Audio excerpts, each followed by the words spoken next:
សន្យាទូមានរឿងវេកាឡើងគុំឲ្យបងចោលស្ងួនពេលនេះមើលទៅនរណាជានាងផ្លែសងសងក៏ឈុំតបសាររាល់ថ្ងៃទូរស័ព្ទតែងឃើញអូនខមមកតែឥឡូវសូមបេសាក៏មិនអា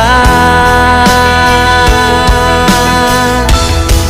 ក្រែងប្រាំថាស្រឡាញ់បងបានមិនបានចង់នៅក្បែរគ្នាដល់ចង់ចូលរៀនតែគ្រប់យ៉ាងលែងមានន័យសម្រាប់អូនហើយថ្លៃព្រោះថាក្តីស្រមៃស្រីចប់ហើយ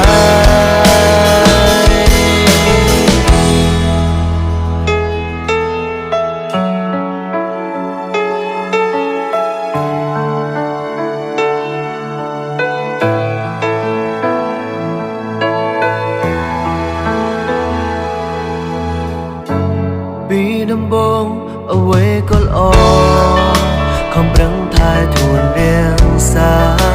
ក្តីស្នេហាមួយនេះអូនធ្វើឲ្យបងលងស្រឡាញ់ដល់ចិនសឹងស្ទើរមិនបាន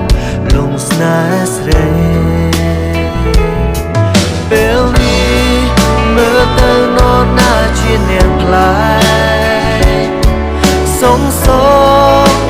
ក៏ឈុំតបសាររាល់ថ្ងៃទូរស័ព្ទតែងឃើញអូនខមមកតែឥឡូវសូមបេសាក៏មិនអាចក្រែងប្រាំថាស្រឡាញ់បងបានមិនបានចង់នៅក្បែរគ្នាដល់ចង់ចូលរៀនតែគ្រប់យ៉ាងលែងមានន័យសម្រាប់អូនហើយថ្លៃព្រោះថាក្តីស្រមៃស្រីចប់ហើយ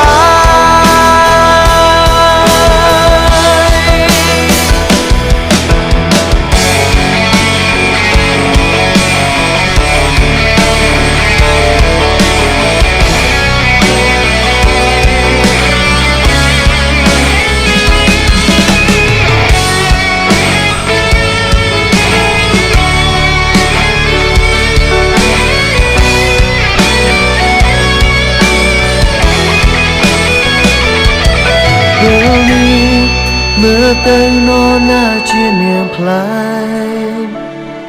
សងសងក៏ឈុំតបសាររាល់ថ្ងៃទូរស័ព្ទតែងឃើញអូនខមមកតែឥឡូវសូមបេសាក៏មិនអាច